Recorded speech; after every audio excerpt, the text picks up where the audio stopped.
Hello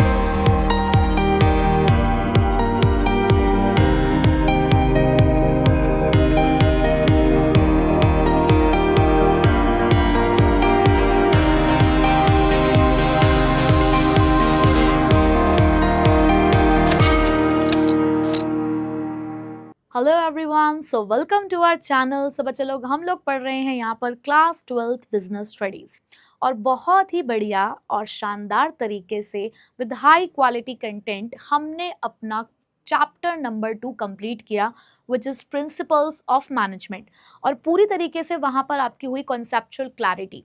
and I hope कि आज आपको पता है कि हमें क्या करना है, कि जैसे ही हमारा चैप्टर कंप्लीट होता है उसके बाद हम लोग करते हैं अपनी एक क्वेश्चन आंसर सीरीज़, जिसके अंदर मैं आपको कराती हूँ बिल्कुल हाई क्वालिटी क्वेश्चंस, ऐसे क्वेश्चंस जो आपको आपके बोर्ड एग्जाम्स में 80 आउट ऑफ 80 आपके थ्योरी एग्जाम्स में दिलवा कर ही मानेंगे।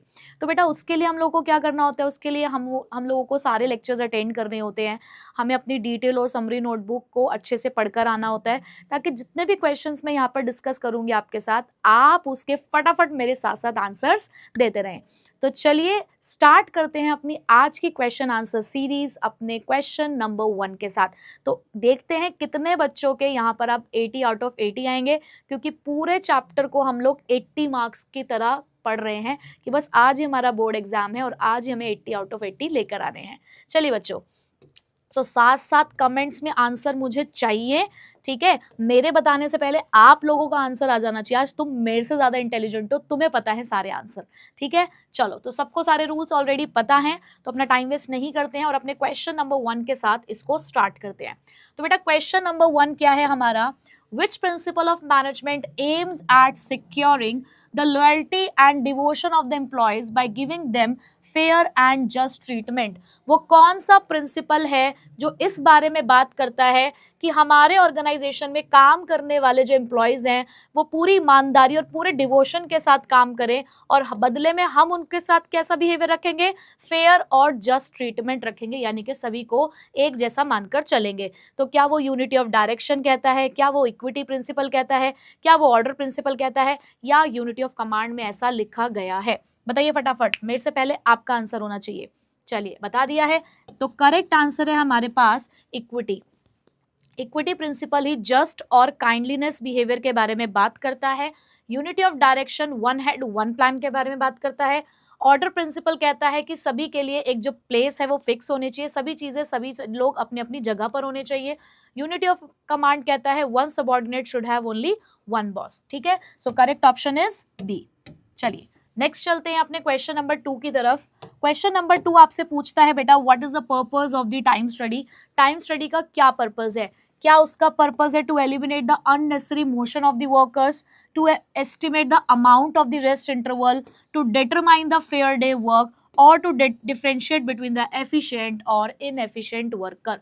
बताइए बेटा, टाइम स्टडी का पर्पस क्या है? क्या मोशन रिड्यूस करना आपके टाइम स्टडी का काम है? बेटा वो कौन सी स्टडी का काम होता है? वो तो हमने मोशन स्टडी में पढ़ा था। क्या रेस्ट इंटरवल हम लोग डिसाइड करते हैं यहाँ पे?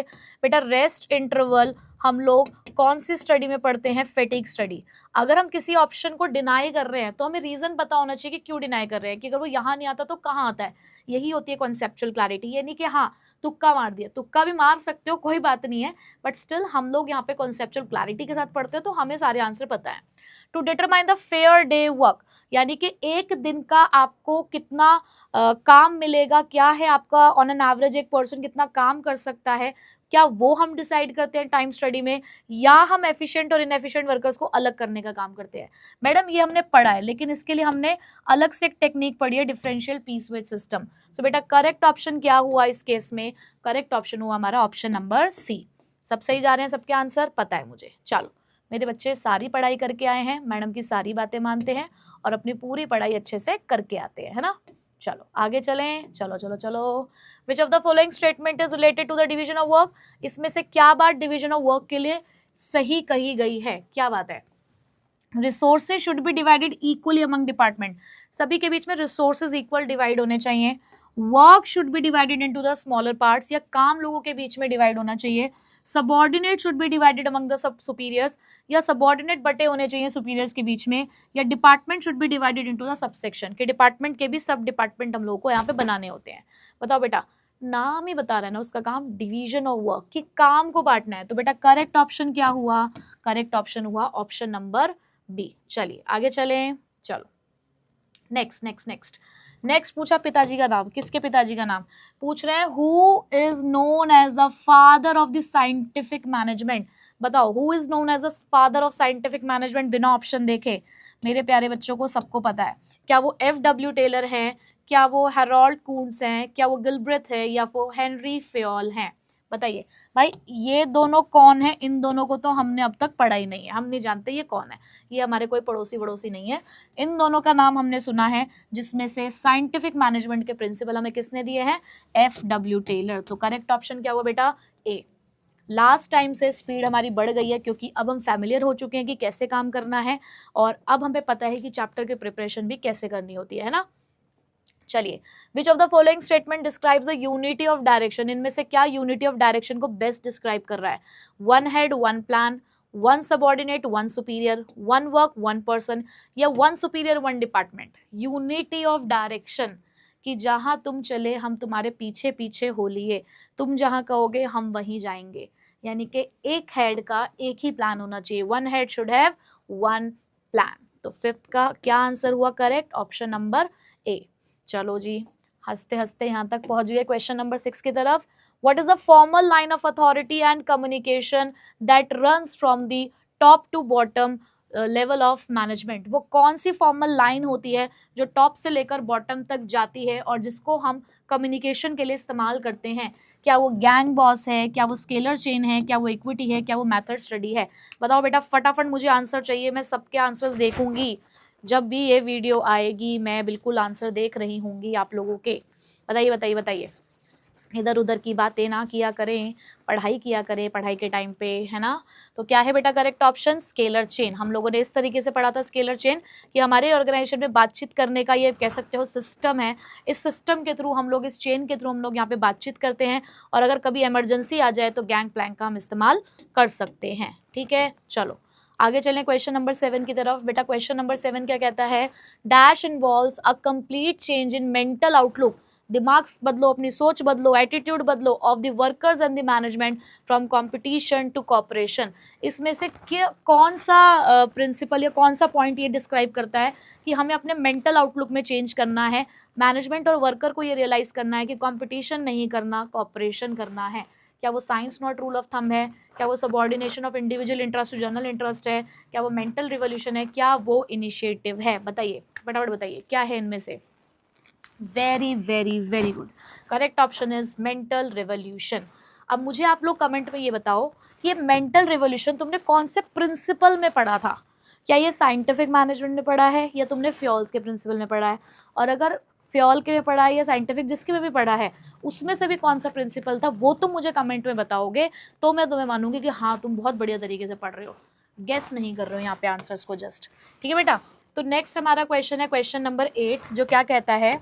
Dash is the technique of scientific management that is the extension of the principle of division of work and specialisation to the shop floor.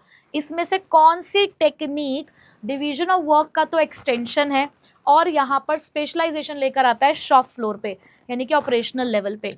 याद करो, जब टेक्निक्स पढ़ा रही थी तब मैंने बताया था तुम्हें, एक एक चीज़ बताई थी कि ये वाली टेक्निक फ्योल के डिवीजन ऑफ वर्क को फॉलो करती है ना। कौन सी? क्या वो मेथड स्टडी है, क्या वो फंक्शनल फॉर्मेनशिप है, क्या वो स्टैंडर्डाइजेशन और सिंप्लीफिकेशन है, या इनमें से कोई भी नहीं है? कभी कभी ऐसे भी हो सकता है आपका आंसर इनमें से कोई भी ना हो। चलिए फटाफट फटाफट आंसर देना आप लोगों को। Yes, the correct answer is functional foremanship, जहां पर हमने काम को बांटा था 8 फॉर्मेन्स के बीच में। ठीक है, 8 फॉर्मेन के बीच में हमने काम को बांटा था। चलिए 9th क्वेश्चन, बढ़िया क्वेश्चन हमारा। Management principles aim at influencing the behaviour of human being. Management principles human being के बिहेवियर को इन्फ्लुएंस करने पे वर्क करते हैं, तो कौन सा फीचर है मैनेजमेंट प्रिंसिपल का जो यहाँ पे हाईलाइट किया गया है? क्या वो कॉन्टिंजेंट है, क्या वो फ्लैक्सिबल है, क्या वो जनरल गाइडलाइंस है, क्या वो मेनली बिहेवियरल है? बताओ, कॉन्टिंजेंट किस बारे में बात करता है कि प्रिवेलिंग सिचुएशन क्या है, जैसी सिचुएशन वैसा प्रिंसिपल। फ्लैक्सिबिलिटी चेंजेस के बारे में बात करता है। जनरल गाइडलाइंस आपको जो सजेशन देता है, ये आपको कोई रेडीमेड सॉल्यूशन तो नहीं है, बट हाँ आपके लिए एक सजेशन है, ओपिनियन है कि ऐसा कर सकते हो। मेनली बिहेवियरल, यानी कि हमें यहाँ पर ह्यूमन बीइंग्स के साथ डील करना होता है, तो हमें एक रिलेशनशिप बनाना होता है उनके फिजिकल और ह्यूमन रिसोर्सेज के बीच में। तो बताइए बताइए बताइए बेटा, कौन सा करेक्ट ऑप्शन है? Yes, the option number D. ओफो, ये किधर चला गया? Option number D is the correct option. ठीक है बेटा, चलो नेक्स्ट हमारा क्वेश्चन नंबर 10। देखो आज कितनी जल्दी हम लोग क्वेश्चन नंबर 10 पे आ गए, क्योंकि हमें सब आता है इसलिए हम फटाफट आ गए। This principle of Taylor is an extension of the principle of harmony not discord. इसमें से टेलर का कौन सा प्रिंसिपल है जो हार्मनी नॉट डिस्कॉर्ड के बाद आता है, यानी कि उसके आगे की बातों को समझाता है? बताइए, कॉपरेशन नॉट इंडिविजुअलिज्म है, science not rule of thumb है, development of each and every person है, या इनमें से कोई है ही नहीं? बताइए, हार्मनी एग्रीमेंट शो करना है, डिसएग्रीमेंट नहीं, रिलेशनशिप बिल्डअप करना है, पीस के साथ काम करना है, ट्रस्ट बनाना है, और ये सब बनाने के बाद जब पीस हो जाएगा, ट्रस्ट हो जाएगा, रिस्पेक्ट दोगे एक दूसरे को, रिलेशनशिप बिल्डअप कर लोगे, तो किस फॉर्म में आ जाओगे? टीम की फॉर्म में। तो टीम कहाँ आती है? कॉपरेशन में। सो करेक्ट ऑप्शन इज ए। ठीक है, 10 क्वेश्चन हो गए, 10 में से 10 आए सबके, पता है मुझे। चलो आगे चलते हैं 11th क्वेश्चन की तरफ। The application of principle of management is dependent upon the prevailing situation at a particular point of time. Ditto NCERT वाली लाइनें हैं यहाँ पर जो आपको MCQs में दिख रही हैं कि यहाँ पर मैनेजमेंट एप्लीकेशन, सॉरी यहाँ पर प्रिंसिपल ऑफ मैनेजमेंट के बारे में ये बताया गया है कि इसको जब हम अप्लाई करते हैं तो अप्लाई कैसे करते हैं, डिपेंड करती है ये हमारी प्रिवेलिंग सिचुएशन की, इस टाइम पे क्या चल रहा है, उस पर्टिकुलर पॉइंट ऑफ टाइम पे सिचुएशन क्या है, उसके हिसाब से हम प्रिंसिपल लगाते हैं। तो ऐसा कौन सा फीचर ऑफ मैनेजमेंट हमें कहता है ऐसे करने को? क्या वो यूनिवर्सल एप्लीकेबिलिटी है, क्या वो कॉन्टिंजेंट है, क्या वो फ्लैक्सिबल है, या वो जनरल गाइडलाइंस है? बताइए कौन से फीचर में आपको ये बात समझाई गई थी कि जैसी सिचुएशन जैसी पॉलिसी, जैसी सिचुएशन वैसी पॉलिसी। याद करो, जोमेटो से रिलेटेड मैंने आपको एक एग्जाम्पल भी दिया था, रेनी डे हो रहा है, सर्च प्राइस है, देख लो, और भी यह चीज़ें याद आ जाएंगी, एग्जाम्पल्स तो बहुत सारे होते हैं। Yes, the correct option is option number B. Contingent principle में फीचर में हमने ये पढ़ा कि प्रिवेलिंग सिचुएशन कैसी है उसके अकॉर्डिंग हम लोग यहाँ पर काम करते हैं। ठीक है बेटा, चलो आगे चलते हैं नेक्स्ट क्वेश्चन की तरफ। Panchayats in our country have been given more power, panchayats in our country given more power and decide and spend the fund granted to them by the government for the welfare of the villages। ठीक है, अब देखो हमारे जो देश की government है, जो हमारे देश की सरकार है, अब वो सरकार खुद हर जगह जाकर काम नहीं कर सकती ना, तो जो हमारी सेंट्रल गवर्नमेंट होती है, सारी डिसीजन मेकिंग अथॉरिटी उनके हाथ में है, सेंट्रल गवर्नमेंट के हाथ में। बट क्योंकि वो सेंट्रल गवर्नमेंट हर जगह पर खुद जाके काम नहीं कर सकती, तो इसलिए उन्होंने क्या कर रखा है, जगह जगह पर लोकल अथॉरिटीज़ को या स्टेट गवर्नमेंट को उन्होंने अपनी थोड़ी थोड़ी अथॉरिटी बांट दी है कि अपने अपने एरिया तुम लोग अपने अपने हिसाब से संभाल सकते हो, यानी कि अथॉरिटी को क्या कर रखा है, उन्होंने शेयर कर रखा है। तो इसी के बारे में उन्होंने यहाँ पे बात करी कि हमारे यहाँ पर जो पंचायत होती है उनको पावर दी जाती है कि वो डिसाइड कर सकते हैं, फंड को खर्च कर सकते हैं जैसे उन्होंने, गवर्नमेंट ने उनको करने के लिए कहा है। तो कौन सा प्रिंसिपल आपको यहाँ पे हाईलाइट होता हुआ दिख रहा है? क्या वो इक्विटी है, सेंट्रलाइजेशन और डिसेंट्रलाइजेशन है, अथॉरिटी रिस्पॉन्सिबिलिटी है, या एस्पिरेट डी कॉप्स है? यहाँ बच्चे ब्लंडर करते हैं, क्योंकि बच्चे क्या करते हैं, वही पहचानते हैं, वर्ड ढूंढते हैं कि अच्छा अथॉरिटी है, पावर है, तो बहुत बच्चे इसका आंसर क्या लिखते हैं बेटा? Authority responsibility. लेकिन मुझे पता है मेरे बच्चों ने आंसर दिया होगा option number B, centralisation and decentralisation, जैसे कि मैंने अभी आपको समझाया कि डिसीजन मेकिंग गवर्नमेंट के पास है, सेंट्रलाइज है, बस उसी के साथ साथ उन्होंने बैलेंस बनाया, लोगों को अपने अपने एरिया को संभालने के लिए दिया और उसकी अथॉरिटी दी, तो वो है डिसेंट्रलाइजेशन। ठीक है बेटा, चलो नेक्स्ट देखिए बेटा, question number 13। Which foreman is keeping the machinery and tools ready for the operation by the workers? कौन सा फॉरमैन आपकी मशीन और टूल को रेडी रखता है कि मेरे वर्कर्स आएँ और काम करना शुरू कर दें फटाफट? ऐसा कौन करता है? क्या वो रिपेयर बॉस है, क्या वो गैंग बॉस है, क्या वो स्पीड बॉस है, क्या वो इंस्पेक्टर है? इनमें से कौन करता है ये काम? समझाया था, मेरी गैंग आए और काम करना शुरू कर दे, तो बेटा कौन होता है वो? गैंग बॉस, ठीक है। ये जो मैं शब्द इस्तेमाल करती हूँ ना पढ़ाते टाइम में, कुछ कुछ बातें बोलती हूँ, ये ऐसे नहीं बोलती, वो इसीलिए बोलती हूँ कि भाई तुम्हें उस टाइम पे याद रहे, जब तुम क्वेश्चंस कर रहे हो ना तो तुम्हें मेरे वो एग्जांपल्स याद आएंगे, उससे तुम अपने कॉन्सेप्ट से कनेक्ट हो पाओगे, ठीक है। तो इसीलिए ये बातें समझाई जाती, कोई टाइम पास नहीं हो रहा होता उसके अंदर। चलो देखो जरा, हर तरीके के क्वेश्चंस मिलेंगे आपको। तो देखो मैच का क्वेश्चन भी आया हमारे पास, तो मैच के क्वेश्चन में बेसिकली आपको ए को बी से मैच करना है, ठीक। Okay, so one best way of doing the job, किसी भी काम को करने का एक बेस्ट मेथड, इनमें से किस में आप मेथड देखते हो? सिंप्लीफिकेशन ऑफ वर्क में, मोशन स्टडी में, मेथड स्टडी में, या स्टैंडर्डाइजेशन ऑफ वर्क में? अरे मैम ये देखो, best way of doing job, way जो होता है तरीका, तरीका किसको डिफाइन करता है? किसी भी काम को करने का बेस्ट तरीका। तो तरीका तो मैडम हमने किस में सीखा है? मेथड स्टडी में सीखा है, ठीक है। Eliminates the unnecessary diversity of product, बेटा डाइवर्सिटी का मतलब होता है वैरायटी, कि हमने बहुत सारा काम जोड़ रखा है जिसके चक्कर में हम परेशान हो रखे हैं, और बहुत सारे प्रोडक्ट तो ऐसे हैं जो हमें कुछ भी जनरेट करके नहीं दे रहे, बहुत अच्छा खासा रेवेन्यू नहीं हो रहा, लेकिन रायता पूरा फैला रखा है हमने उस प्रोडक्ट के अंदर भी। तो ऐसे में क्या करो, उस प्रोडक्ट को बंद कर दो। ये चीज़ पढ़ी थी हमने, कहाँ पढ़ी थी? क्या हमने सिंप्लीफिकेशन में पढ़ी थी, मोशन में पढ़ी थी, स्टैंडर्डाइजेशन में पढ़ी थी? अगर वो कह रहे हैं कि एलिमिनेट कर दो अननेसेसरी वेराइटी, इसका मतलब वो क्या करना चाह रहे हैं? Make it simple, make it simple and clear. तो कौन सी है टेक्निक बेटा? Simplification of work. तो ये हो गया हमारा 2। Next, setting the standard for the business activity, standard set करो हर चीज़ का स्टैंडर्ड। तो मैडम ये तो साफ साफ पता चल रहा है स्टैंडर्डाइजेशन ऑफ वर्क है। अब बचा कुचा वही होगा क्या? Eliminate the unnecessary movements. तो मूवमेंट्स किस में आता है? मोशन स्टडी में। तो मैडम देखो मिल गया है हमें, 1 का सी है, 1 का सी है, 2 का ए है, 3 का हमारा डी है, और 4 का सी है। तो लेट्स सी कि वो कौन सा ऑप्शन है। बेटा मुझे तो लगता है कि शायद हमारा ऑप्शन नंबर 1 ही इस चीज़ को सही से डिस्क्राइब कर रहा है। यस, तो ऑप्शन नंबर 1 इज करेक्ट, ठीक है। चलो सब कर रहे हैं साथ साथ, वेरी गुड। चलिए देखते हैं नेक्स्ट क्वेश्चन, आप देंगे इसका आंसर मुझसे पहले, ठीक है। केस स्टडी की तरह आपका एक एमसीक्यू आया है। क्या है MCQ? According to the Taylor, even a small production activity like loading the figures of the iron into the boxes can be scientifically planned and managed. This can result in tremendous saving of the human energy as well as the wastage of time and material. Identify the related principle of scientific management. क्या बोला बेटा उन्होंने उसके अंदर? कि एक small production activity, जैसे कि सिर्फ ये डिसाइड करना कि आयरन को जो बॉक्सेस में लोड कैसे किया जाएगा, ये भी साइंटिफिकली प्लान और मैनेज किया जा सकता है, जिसकी वजह से सेविंग होगी। किस चीज़ की सेविंग होगी? Human energy as well as wastage of time और मटेरियल जो है, ये सब चीज़ें सेव होंगी अगर हम इस सब चीज़ों को साइंटिफिकली सोचें तो ऐसा कौन से प्रिंसिपल में हमने साइंटिफिक सोचने के बारे में बात करी? क्या वो हार्मनी नॉट डिस्कॉर्ड है? क्या वो science not rule of thumb है? क्या वो डेवलपमेंट है ईच एंड एवरी पर्सन का, या वो कॉपरेशन है? बताओ जल्दी, क्या है आंसर? जल्दी जल्दी बताओ।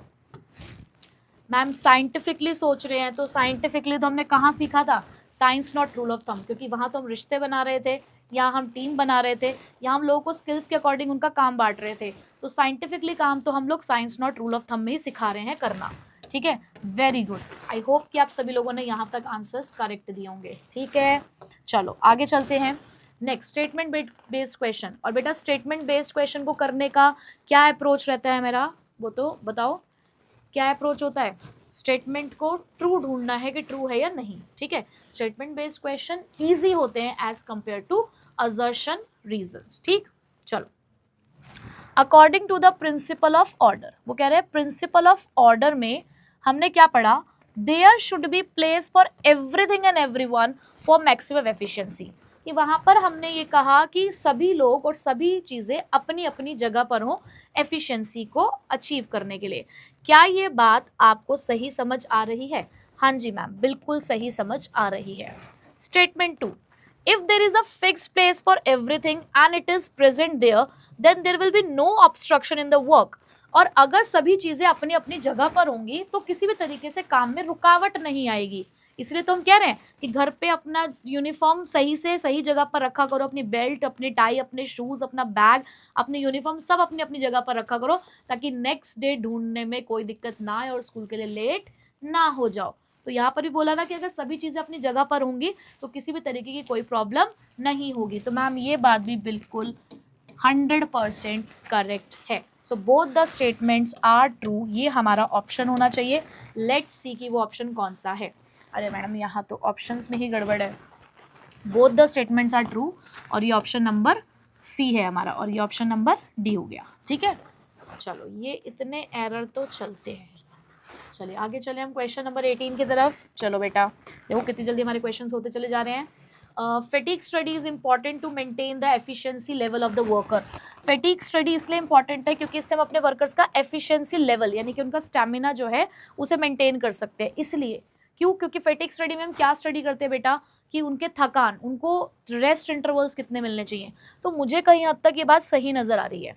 The rest interval will enable the workers to regain the stamina. अब देखो मैं जो आपको फेटिक स्टडी के लिए समझा रही थी वही चीज़ रीजन में भी लिखी हुई है, तो बात बिल्कुल सही है और कहीं ना कहीं बोलते बोलते ये चीज़ समझ आ गई है कि वो उसी चीज़ को डिस्क्राइब कर रही है।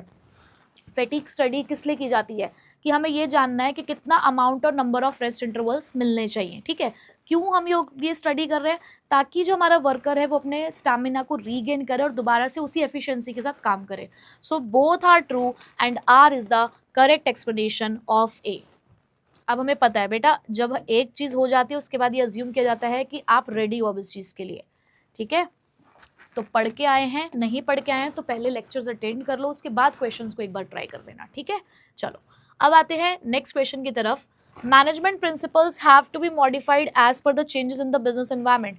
क्या मैनेजमेंट प्रिंसिपल को इन्वायरमेंट के अकॉर्डिंग चेंज करना पड़ता है? क्या ये बात सही है? क्या हमने मैनेजमेंट के बारे प्रिंसिपल्स के बारे में ये पढ़ा है कि ये फ्लेक्सिबल होते हैं? यस मैम, पढ़ा है। So this is true. Principle of management are rigid like pure science. Principle of management are rigid, ऊपर बोला फ्लेक्सिबल है, नीचे बोल रहे हो रिजिड है। भाई ये बात तो तुमने गलत बोल दी, तो अब आगे क्या ही पढ़े। So assertion is true and reason is false. तो बेटा करेक्ट ऑप्शन कौन सा मिला? Option number C. चलिए आखिरी MCQ, identify the principle of management being overlooked. Overlooked का मतलब होता है बेटा जो हमने फॉलो नहीं करा। और अब देखो एक ही पिक्चर बेस्ड क्वेश्चन आया, आपके पेपर में पिक्चर बेस्ड क्वेश्चन भी आने हैं, तो थोड़ी सी ब्लर है पिक्चर, तो ट्राई टू एडजस्ट। मैं आपको थोड़ा बता देती हूँ कि पिक्चर की सिचुएशन क्या है। पिक्चर में ऐसा हो रहा है कि ये एक बॉस है और ये दो उसके वर्कर हैं जो सेम लेवल पर काम कर रहे हैं और सेम ही काम कर रहे हैं। देखो यहाँ लिखा हुआ है we are doing the same job then why different wage, why partiality, ऐसा कुछ यहाँ पर लिखा हुआ है। तो क्या कौन सा प्रिंसिपल इन्होंने यहाँ पे फॉलो नहीं किया? क्या यहाँ पे सेंट्रलाइजेशन और डिसेंट्रलाइजेशन नहीं हुआ? क्या यहाँ पे इक्विटी नहीं है? क्या यहाँ पे रेम्यूनरेशन नहीं है? क्या यहाँ पे इनमें से कोई सा भी डिस्कस नहीं हो रहा है? तो फटाफट से आप लोग आंसर करिए, फिर मैं बताऊंगी कि इसका करेक्ट ऑप्शन क्या है, क्योंकि यहाँ पर भी बच्चा एक पॉइंट गलत कर सकता है, जो हम देखते हैं हर साल कि बच्चा बिना सोचे समझे थोड़ा लिंक नहीं क्रिएट करते और आंसर दे देते हैं। तो आई होप कि आप लोगों ने आंसर दे दिया होगा। कुछ बच्चे इसका आंसर देते हैं रेम्यूनरेशन, क्योंकि यहाँ पैसों की बात हो रही है, पैसा देखते ही बच्चे रेम्यूनरेशन पे जाते हैं। बट बेटा रेम्यूनरेशन प्रिंसिपल एक अलग चीज़ डिस्क्राइब करता है। वो डिस्क्राइब करता है कि आपकी पे कैसी होनी चाहिए, बट पे इक्वल होनी चाहिए सेम जॉब के लिए। सभी लोगों को आपको अलग अलग नहीं दिखाना है, आपको पार्शियलिटी नहीं करनी है। तो वो प्रिंसिपल होता है हमारा द प्रिंसिपल ऑफ इक्विटी। तो यहाँ पे जिस प्रिंसिपल का वायलेशन हुआ है वो कौन सा प्रिंसिपल है? The principle of equity. तो बेटा B is the correct answer. चलिए मैडम 20 एमसीक्यूज कंप्लीट हुए। अब आपकी बारी आती है मुझे ये बताने की कि बेटा बताइए 20 में से आप लोगों ने कितने नंबर हासिल करे। जल्दी से मुझे बताओ कि आप लोगों के 20 में से कितने मार्क्स आए हैं। फटाफट से मैं आपको समय दे रही हूँ, बताओ यहाँ पर आपका स्कोर कितना है। 20 में से आपके कितने मार्क्स आए, जल्दी बता दो।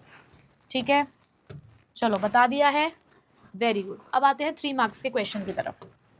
अब 3 मार्क्स के क्वेश्चन के अंदर पहला क्वेश्चन है हमारा, identify the significance of management principles highlighted from the following. अब देखो मैंने क्या किया यहाँ पर कि जिन लाइनों से क्वेश्चन आता है वो लाइन्स मैंने यहाँ पे लिख दी है। अब आपको पहचानना है कि वो कौन सा प्रिंसिपल है। Management principles helps in thoughtful decision making, the emphasis on the logic rather than blind faith. बताओ ऐसी कौन सी इंपॉर्टेंस ऑफ मैनेजमेंट प्रिंसिपल्स में ये बात बोली गई कि ये लॉजिक्स पे काम करते हैं, ये ब्लाइंड फेथ, आंख बंद करके चीज़ों पे विश्वास नहीं करते, ना डिसीजन लेते। बताओ जल्दी कौन सा आंसर है इसका? सुन रही हूँ मैं, कौन सा आंसर है मैडम? इसका आंसर है साइंटिफिक डिसीजन। क्या आंसर है इसका बेटा? Scientific decision. और एक बात बताओ, तुम लोगों ने मुझे सिग्निफिकेंस ऑफ मैनेजमेंट प्रिंसिपल की एक्रोनिम तो बताई नहीं अब तक। अब तक नहीं बताई, क्या है?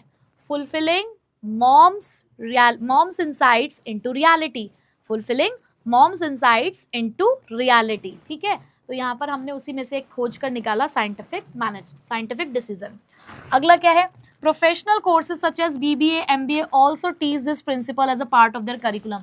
बहुत सारे प्रोफेशनल कोर्सेज बीबीए एमबीए वगैरह भी इसको अपने करिकुलम का पार्ट बनाते हैं। तो बताओ ये कौन सी सिग्निफिकेंस है बेटा जिसके बारे में यहाँ डिस्कस किया गया है कि आपके करिकुलम का पार्ट होता है? बेटा ये था आपका मैनेजमेंट, लिख लिया आप लोगों ने भी मेरे साथ साथ, very good. Management training, education and research, management education training and research. तो बेटा ये भी पहचान लिया है। आगे देखते हैं। Principle of management can be modified according to the changes taking place in the environment. Principle of management जो है वो बदल दिए जाते हैं एज पर द रिक्वायरमेंट। ऐसा कौन सी सिग्निफिकेंस में कहा है? फटाफट लिख दो, वीडियो को पॉज करो और फटाफट तुम आंसर लिखो मेरे बोलने से पहले। Yes, meeting changing environment requirement, ऐसा उसमें कहा गया। तो बेटा इस तरीके से लाइंस भी आपको देखने को मिल सकती हैं क्वेश्चंस के अंदर।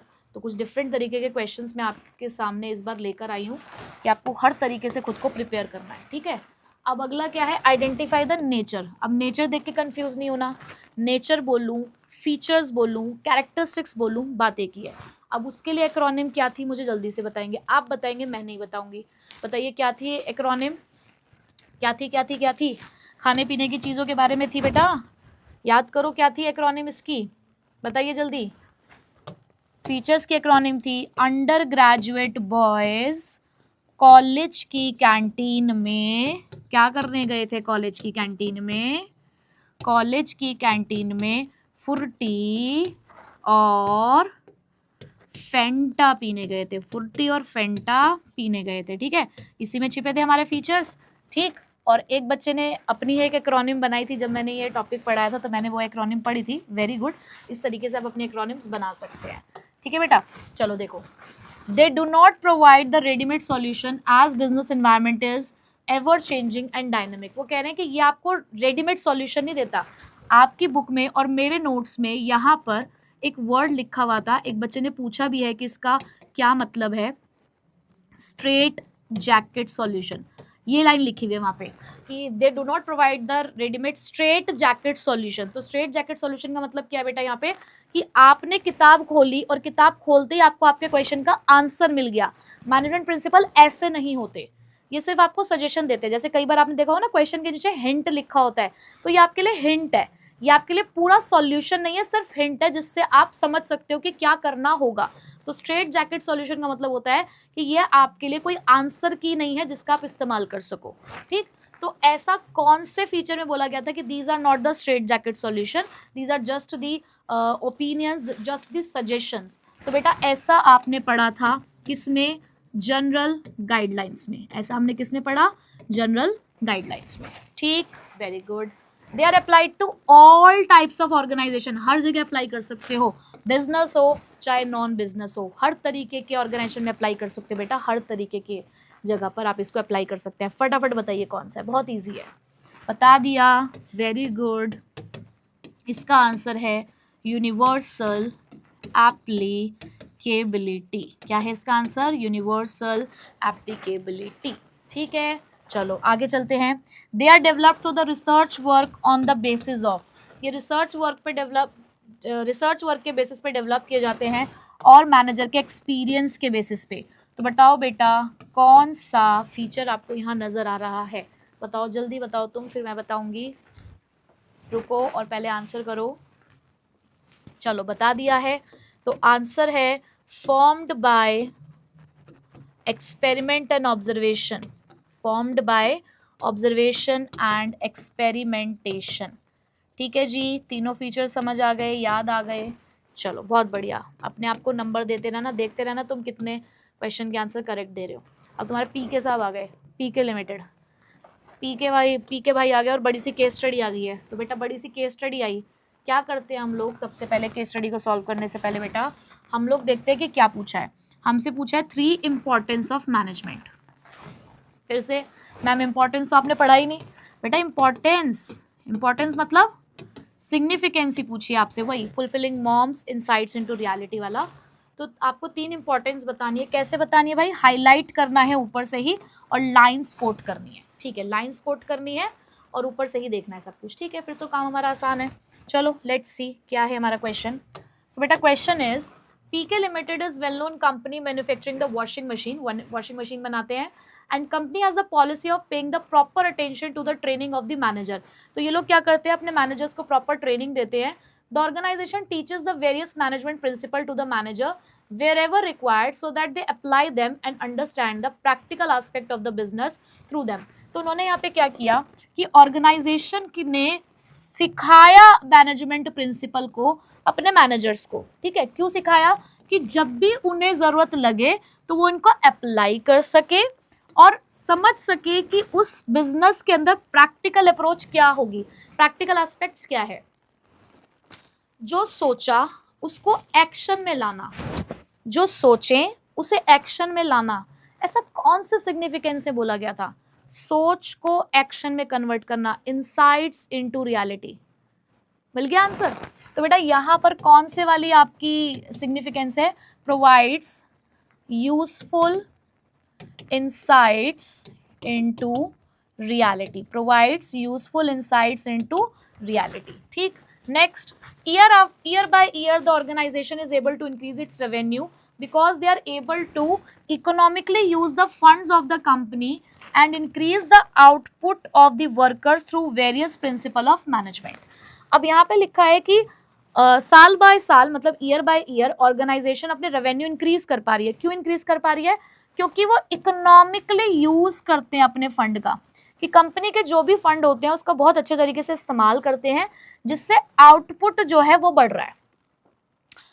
रिसोर्सेज का सही इस्तेमाल करना जिससे कि काम सही तरीके से हो पाए, है ना। रिसोर्सेज का सही तरीके से इस्तेमाल करना प्रिंसिपल ऑफ मैनेजमेंट को यूज करते हुए। रिसोर्सेज मैडम पढ़ाया था आपने, कौन सा पढ़ाया था? Optimum utilisation of resources. Madam इसमें आपने पढ़ाया था कि रिसोर्सेज का सही इस्तेमाल करेंगे तो आउटपुट बढ़ जाएगा और एफिशिएंसी आ जाएगी। देखो लाइंस भी कोट हो गई हैं, आंसर भी मिलते जा रहे हैं। चलो आगे बढ़ते हैं। नेक्स्ट आगे क्या बोला गया है? आगे लिखा है the company has decided to donate the 10% of its earning to the nearby orphanage. Very good, ये तो धर्म कर्म का काम, समाज सेवा का काम किया कि कंपनी ने डिसाइड किया कि अपनी अर्निंग का 10% हम ऑर्फनेज में देंगे। बहुत अच्छा काम कर रहे हैं, सोसाइटी के लिए कुछ कर रहे हैं। तो बेटा सोसाइटी के लिए कुछ कर रहे हैं, ऐसा कौन सी इंपॉर्टेंस में आपने पढ़ा सोसाइटी के लिए काम करना है? तो बेटा वो हमने पढ़ा था मीटिंग, सॉरी मीटिंग के साथ नहीं, उसको तो हमने किस नाम से पढ़ा था? Fulfilling social responsibility.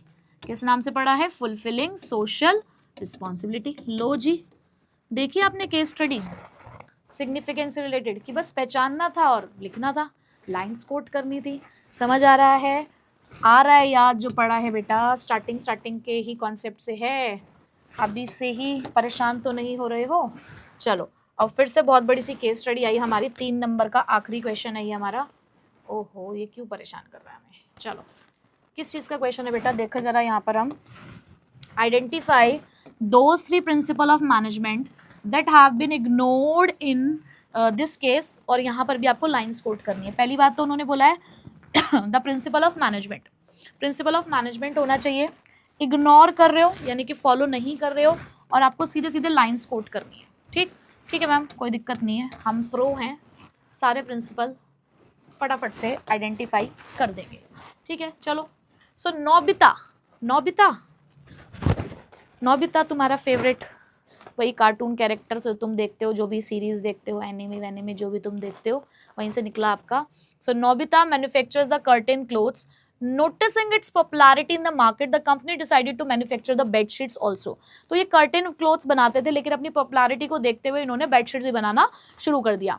The decision was executed with the immediate effect, और डिसीजन जो है वो इमीडिएटली मतलब इसके ऊपर उन्होंने वर्क करना शुरू कर दिया। But the company did not increase the work force to the desired extent. लेकिन कंपनी ने काम तो बढ़ाया, लेकिन उसके हिसाब से इन्होंने वर्कर्स नहीं बढ़ाए, मतलब और वर्कर्स को नहीं रखा। Company want the existing staff to manage the work for some time, कि कुछ टाइम तक जो मैनेजर, जो पुराने वाले वर्कर्स है वही सब काम करें, ओवरनाइट भी काम करें, ओवर टाइम भी दे.